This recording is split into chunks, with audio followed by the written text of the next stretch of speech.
তোর দিদি আমাকে দুটো রসগোল্লা খাইয়েছে, খুব বড় বড়, ভালো লেগেছে।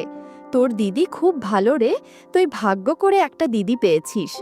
শুধু রসগোল্লার রসটা খেতে পারলাম না রে। কাকা হাড়ি থেকে গুড়ের রস বের করছে আর খাচ্ছে। খেতে খেতে বলল, কেমন লাগলো রে রূপালি? দিদি কিছু না বলে কাকার মুখের দিকে চেয়ে কি একটা জানি ইশারা করলো। তারপর কাকা সঙ্গে সঙ্গে উঠে দাঁড়ালো। বন্ধুরা, আজকে যে গল্পটি বলবো সেই গল্পটি আমার দিদির। আমাদের ফ্যামিলিতে বর্তমানে 3 জন থাকি, আমি, মা আর দিদি। বাবা গত হয়েছে এই মাস, তিনি খোলো। আমার নাম রবি হালদার, বয়স 20 বছর, ইন্টারে পড়ি। আমার দিদির নাম রূপালী হালদার, 26, এই গল্পের নায়িকা। দেখতে বেশ ফর্সা মতো, লম্বা 5 ফুট 5 ইঞ্চি, যে কোনো ছেলে পাগল হয়ে যাবে। বর্তমানে মার বয়স 48। বাবা মারা যাওয়ার পর কলকাতায় শহরে কাজ করে লোকের বাড়িতে। আমরা থাকি অজ গ্রামে। আমরা খুব গরিব। বাবা মারা যাওয়ার পর আমাদের কিছু জমি আছে যেটা দিদি চাষ করে। দিদি মাধ্যমিক পাশ করার পরে স্কুল ছেড়ে দেয়। বর্তমানে দিদির বিয়ের জন্য আমাকে বলে, দিদির বিয়ের একটা ব্যবস্থা কর। আমি মাকে বলি, কিভাবে বিয়ে দেব? বিয়ের জন্য তো অনেক টাকার দরকার। আমি পড়াশোনা ছেড়ে দিচ্ছি তাহলে। বলে তারপরে আমি স্কুল ছেড়ে দিয়ে গ্রামের চাষের কাজে লেগে গেলাম। আমি আর আমার জমিতে চাষ করি এবং লোকের জমিতে কাজ করি, যাতে কিছু টাকা ইনকাম করে দিদির বিয়ের ব্যবস্থা করতে পারি। এইভাবে 1 বছর কাজ করার পর বেশ কিছু টাকা জোগা গেল। মাকে বললাম, মা তুমি ছেলে দেখার ব্যবস্থা কর। দিদিকে বললাম, দিদি তোকে আবার বিয়ে করতে। দিদিও হ্যাঁ বলল। তারপর একদিন একটা ছেলে এলো দেখতে আমাদের বাড়িতে। ছেলে সরাসরি বলে দিল, এই মেয়ে আমার পছন্দ না। আমাদের মনটাও ভেঙে গেল। আবার চেষ্টা শুরু হলো নতুন করে ছেলে দেখা। এভাবে আমাকে দিনটা চলতে থাকবে। দেখতে দেখতে দিদির বয়স 28 হয়ে গেল, আমার বয়স 20 হলো। ইদানিং কেমন হয়ে যাচ্ছে, কথায় কথায় ঝগড়া করে।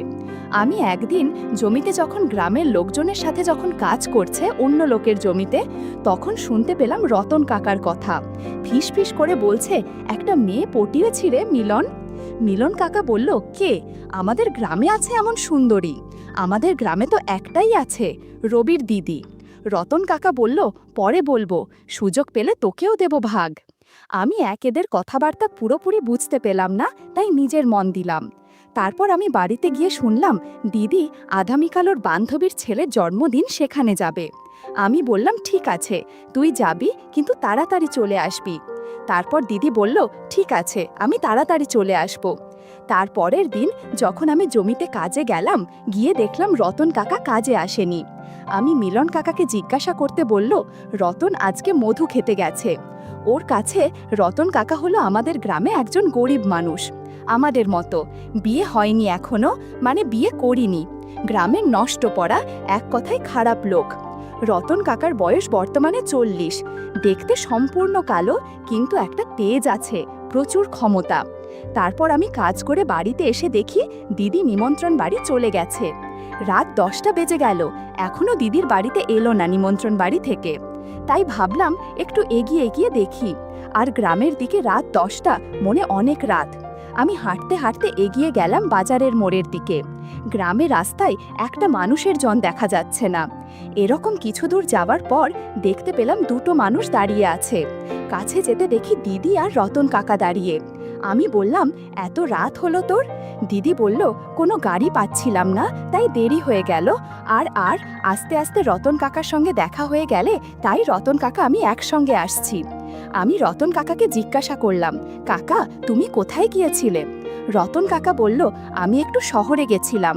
শহর থেকে ফেরার সময় তোর দিদির সাথে দেখা হয়ে গেল, তাই এখনই আসলাম একসাথে। জানিস তো ভাই, রতন কাকা আমাকে আইসক্রিম খাইয়েছে, খুব ভালো আইসক্রিমটা। রতন কাকা, জানিস না রবি, তোর দিদি আইসক্রিম খেতে খুব ভালোবাসে, বলল রতন কাকা। সঙ্গে সঙ্গে দিদি খুব হেসে উঠল। তবে এখন তুমি চলো, অনেক রাত হয়ে গেছে, এবার আস্তে আস্তে বাড়ির দিকে চল। রতন কাকা বলল, জানিস রবি, তোর দিদি আমাকে 2টো রসগোল্লা খাইয়েছে, খুব বড় বড় রে, ভালো লেগেছে। তোর দিদি খুব ভালো রে, তুই ভাগ্য করে একটা দিদি পেয়েছিস। শুধু রসগোল্লার রসটা খেতে পারলাম না রে। আমি বললাম, কেন কাকা? তখন রতন কাকা বলল, ওই তাড়াতাড়ি খেতে গিয়ে পড়ে গেছে। দিদি বলল, তখন চিন্তা করো না কাকা, আমি আবার রসগোল্লা তোমাকে খাওয়াবো, সঙ্গে অনেক কিছু। এই কথা বলে দিদি মুচকে মুচকে হাসছিল। তারপর আমি আর দিদি বাড়িতে চলে এলাম।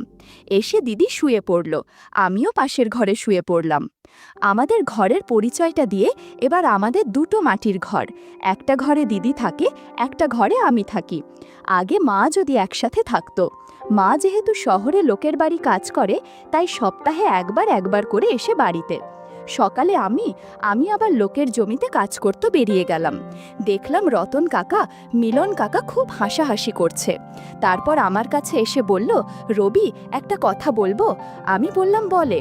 তোর দিদিকে আর জমিতে কাজে পাঠাস না। আমি বললাম, কেন? তখন কাকা বলল, বড় হয়েছিস, দিদিকে কেন জমিতে পাঠাচ্ছিস? আমাকে বলতে পারিস, তোর দিদির কাজগুলো আমি করে দিতে পারি। ঠিক আছে, ভেবে দেখব। তারপর আমি বাড়িতে চলে এলাম। দিদিকে বলতে দিদি বলল, হ্যাঁ রে ভাই, আমারও খুব কষ্ট হয় জমিতে কাজ করতে।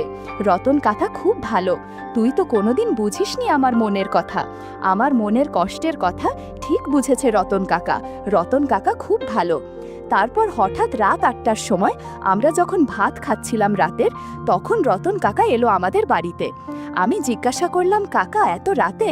কাকা বলল, আমার ঘরটা ভেঙে গেছে, কোথায় থাকো এই বর্ষার কালে রাতে? তাই ভাবলাম তোদের কাছে ছুটে এলাম। আমি জানি তোরা খুব ভালো, কাকাকে ফেলে দিবি না, এই অসহায় কাকাকে। কিন্তু ওর কাকা, আমাদের দুটো ঘর থাকবে কোথায়? কাকা তুমি ওইসব নিয়ে চিন্তা করতে হবে না, আমি কালকে তোর দিদির ঘরের পাশে একটা ঘর করে নেব। তোর দিদি আর জমিতে কাজ করতে যেতে হবে না, আমি তোদেরকে দেখাশোনা করব। দিদি বলল, তুই কাকা তুমি আমাদের বাড়িতে থাকবে, এতে খুবই ভালো হবে। আমি বললাম, একটু ভেবে দেখি কাকা। তারপর কাকা চলে গেল। দিদি আমাকে বোঝাতে লাগলো, দেখ ভাই, কাকা যদি আমাদের বাড়িতে থাকে তাহলে আমাদের অনেক সুবিধা হবে। কাকা আমাদের চাষবাসের কাজ করে দেবে, সঙ্গে দুটো পয়সাও পাবো আমরা। আমিও বললাম, ঠিক বলেছিস, তার সঙ্গে কাকার তো কেউ নেই, আমাদের বাড়ি থাকবে। আমার কথা শুনে তিনি বেশ খুশি হলো। তারপর কাকা চলে গেল ওই রাতে। আর দিদি আমাকে বোঝাতে লাগলো, দেখ ভাই, কাকাকে যদি আমাদের বাড়ি থাকে বাবার মতো, তাহলে আমাদের কত সুবিধা হবে বল। সে আমাদের দেখাশোনা করবে, সঙ্গে কিছু টাকা পয়সাও দেবে। আমার বিয়ের টাকাটা জোগাড় হয়ে যাবে, তুই আর কত কষ্ট করবি আমার জন্য। আমি বললাম, ঠিক আছে দিদি, কাকা তাহলে কালকে তোর ঘরের পাশে একটা ঘর করে নিক। দিদি বলল, ঠিক আছে। তারপর দিন সকালে আমি কাজে চলে গেলাম জমিতে। গিয়ে দেখলাম রতন কাকা আসেনি। মিলন কাকাকে জিজ্ঞাসা করতে বলল, ও নাকি একটা ঘর করবে তোদের ঘরের পাশে, তার জিনিসপত্র কিনতে গেছে। সারাদিন কাজ করার পর যখন বাড়িতে গিয়ে দেখলাম কাকা, দিদি আর মা বসে গল্প করছে। দিদিকে দেখে মনে হলো দিদি খুব খুশি। মাকে জিজ্ঞাসা করলাম, মা কখন এসেছে? মা বলল, এই দুপুরবেলা দিকে এসেছি। তাহলে রতন আমাদের বাড়ি থাকছে, যাক ভালোই হলো, তোর পাশে একটা লোক হলো থাকার মতো, যে তোর বাবার মতো খেয়াল রাখবে। আমি কাল সকালে আবার চলে যাব শহরে, তোর দিদিকে খেয়াল রাখিস। রতন কাকা তখন বলল, চিন্তা করতে হবে না রূপালীকে, আমি খুব খেয়াল রাখো, দিন রাত খেয়াল রাখবো। দিদি তখন বলল, কাকা আমার খুব খেয়াল রাখে, দেখো না আজকের আমার জন্য কত খাবার এনেছে বাজার থেকে, আর আমার জন্য শাড়ি কিনে এনেছে। তারপর খাওয়া দাওয়া করে আমরা শুয়ে পড়লাম, আর রতন কাকা বাড়ি চলে গেল। সকালে যখন কাজে যাব বেরোলাম, তখন দেখি রতন কাকা আর দিদি। আমি বললাম, কাকা এত সকালে? কাকা বলল, এই তোর দিদির ঘরের পাশে ঘরটা আজকের তৈরি করব। বললাম, ঠিক আছে করো, আমি কাজে চলে গেলাম। তারপর আমি কাজে চলে গেলাম। কাজ করছি এমন সময় মিলন কাকা বলল, হ্যাঁ রে রবি, তোর দিদির বিয়ে দিবি না? বয়স তো অনেক হলো। আমি বললাম, দেব তো, ভালো ছেলে পেলে দেব। মিলন কাকা বলল, মেয়েদের বয়স বাড়লে কিছু অঘটন ঘটায় না যেন দেখিস। আমি ভাবলাম, কি আর অঘটন ঘটাবে? মিলন কাকা তখন বলল, পরে বুঝবি, পারলে তো দিদির বিয়ে দিয়ে দে। আমি বললাম, চেষ্টা তো করছি। সারাদিন কাজ করার পর যখন বাড়িতে গেলাম, দেখলাম ঘরটা পুরো সম্পন্ন হয়ে গেছে, এবং দিদির ঘরের সঙ্গে কাকার ঘরের একটা দরজা আছে, মানে কাকার ঘরে থেকে দিদির ঘরে যাওয়া যাবে। আমি বললাম, কাকা কবে থেকে এই ঘরে তুমি থাকবে? দিদি বলল, কাকা আজকে থেকেই আমাদের বাড়ি থেকে যাবে। তারপর আমি কাকা দিদি খাওয়া দাওয়া করে শুয়ে পড়লাম। আমি একটা আলাদা ঘরে থাকি, দিদি একটা আলাদা ঘরে থাকে আর কাকা আলাদা ঘরে থাকে। সকালে উঠে দেখি এখনো কাকা উঠল না। দিদি উঠেছে সকালে। কাকা ঘুমাচ্ছে। এখন ডাকতে হবে না, সারাদিন অনেক কাজ করেছে, আজকে কাজে যাবে না মনে হয় কাকা, তুই চলে যা। আমিও কাজে চলে গেলাম। সারাদিন পর যখন বাড়িতে এলাম দেখি দিদি আর কাকা বাড়িতে নেই। কিছুক্ষণ বসে থাকার পর দিদি আর কাকা বাড়িতে এলো। জিজ্ঞাসা করতে বলল, একটু বাজারে গেছিলাম, কিছু কেনাকাটি করার ছিল। তারপরে খাওয়া দাওয়া করে শুয়ে পড়লাম। এইভাবে বেশ কিছুদিন যাওয়ার পর দিদির মধ্যে একটা আলাদা পরিবর্তন দেখতে পেলাম। দিদি সবসময় হাসি খুশি থাকে। খেতে বসলে দিদি আমার থেকে কাকাকে বেশি খেতে দেয়। দিদি আর আমার সাথে তেমন কথা বলে না, সবসময় কাকার সাথেই কথা বলে। দেখতে দেখতে বর্ষাকাল এসে গেল। তারপর মা এসে বলল, আমি আর এখন গ্রামে আসব না, শহরেই থাকব। গ্রামে সবসময় আসা যায় না। বর্ষাকালে আমি 6 মাস পর বাড়িতে ফিরব। কিছু টাকা দিয়ে চলে গেল মা শহরে। ও ঘর বর্ষা নেমে গেল, সব সময় বৃষ্টি হচ্ছে। তো একদিন রাতে যখন ঘুমাচ্ছে হঠাৎ আকাশটা খুব জোর ডেকে উঠল। আমার ঘুমটা তখন ভেঙে গেল। তখন রাত 12টা কি 1টা হবে, কিছুতেই ঘুম আসছে না। তাই ভাবলাম একটু বাইরে দেখি কতটা জোরে বৃষ্টি হচ্ছে। আমি বাইরে বের হয়ে দেখি আকাশ ঘন কালো ছেয়ে গেছে আর দুমকা হাওয়া মারছে, হালকা ঝড় বইছে এবং প্রচণ্ড জোড়া আকাশ ডাকছে আর ঝিরঝির করে বৃষ্টি হচ্ছে। ভাবলাম একটু রান্নাঘর থেকে জল খেয়ে আসি। আমি জল খেতে গিয়ে দেখি রান্নাঘরে একটা জায়গা থেকে জল পড়ছে। ভাবলাম দিদিকে ডেকে বলি, এই জায়গাটা কালকের একটু সারিয়ে নেয়ার দরকার আছে, যাতে জল না পড়ে। দিদির ঘরে ঢুকে দেখি দিদি নেই। তারপর পাশে দেখি কাকার ঘরের সাথে দিদির ঘরে দরজা ছিল, সেটা খোলা। আমি দরজার কাছে যেতে দেখি কাকার ঘরে একটা ছোট্ট হারকিনের আলো জ্বলছে। তারপর কাকার ঘরে ঢুকতে যাব, দেখি দিদি শুয়ে আছে আর কাকা দিদির মাথা ধরে বসে সর্ষের তেল দিয়ে মালিশ করে দিচ্ছে। আমি ঘরে ঢুকতে গিয়ে ঢুকলাম না এবং বেরিয়ে এলাম আর ভাবলাম এসব কি হচ্ছে, বাবার বয়সী কাকা আর দিদি এসব কি করছে। তারপর যেন মাথার মধ্যে ভন ভন করে ঘুরতে রইল। তারপর আমি বেরিয়ে এলাম, কি করব বুঝতে পারলাম না। তারপরে চিন্তা করলাম কি করছো ওরা, আমি সেটা দেখব, কিন্তু কিভাবে দেখব। আস্তে আস্তে আমি রান্না করে গেলাম।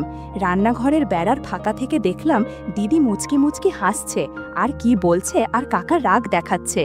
তারপর হঠাৎ দিদি বলে উঠল, কাকা তুমি অনেক দক্ষ কারিগর। তারপর কাকা কি একটা বলল, আমি ঠিক শুনতে পেলাম না। তারপর মনে হলো ওরা কি বলছে শুনতে হবে। তারপরে বাইরে এলাম। বাইরে এসে দেখলাম জানালা দেয়া কাকার ঘরে। আমি আস্তে করে জানালাটা চাপ দিতে কিছুটা খুলে গেল এবং কাছ থেকে স্পষ্ট দেখা যাচ্ছে দিদির মুখটা। কাকা মাথায় তেল মালিশ করছে আর বলছে, এভাবে তোর অনেক ভালো লাগবে। দিদি তখন বলল, কাকা তুমি আছো বলেই আমার কোনো চিন্তা নেই, নিচে গুড়ের রস রাখা আছে, একটু খেয়ে দেখো। আমি দেখলাম কাকা হাঁড়ি থেকে গুড়ের রস বের করছে আর খাচ্ছে। খেতে খেতে বলল, কেমন লাগলো রে রূপালী? দিদি কিছু না বলে কাকার মুখের দিকে চেয়ে কি একটা জানি ইশারা করল। তারপর কাকা সঙ্গে সঙ্গে উঠে দাঁড়ালো। হঠাৎ খুব জোরে বিদ্যুৎ চমকালো। আমি পিছন দিকে তাকিয়ে দেখি খুব জোরে বৃষ্টি এসেছে। ঘরের ভেতরের দৃশ্য আর বাইরের বৃষ্টি দেখে বেশ ভালো লাগলো এবং খুব আনন্দ লাগছে মনে মনে। ওদিকে কাকা দিদিকে বলল, কেমন লাগলো রূপালী? দিদি বলল, খুব ভালো লেগেছে, বৃষ্টির দিনে এরকম হলে তো অনেক ভালো লাগে। তুমি মাঝে মাঝে দুপুরবেলায় চলে আসবে, কাজ থেকে এসে আমাকে মালিশ করে দিবে। এরপর তারা কিছু আলাপ আলোচনা করলো। কাকা উঠে কলঘরের দিকে চলে গেল হাতে গুড়ের রস পরিষ্কার করতে।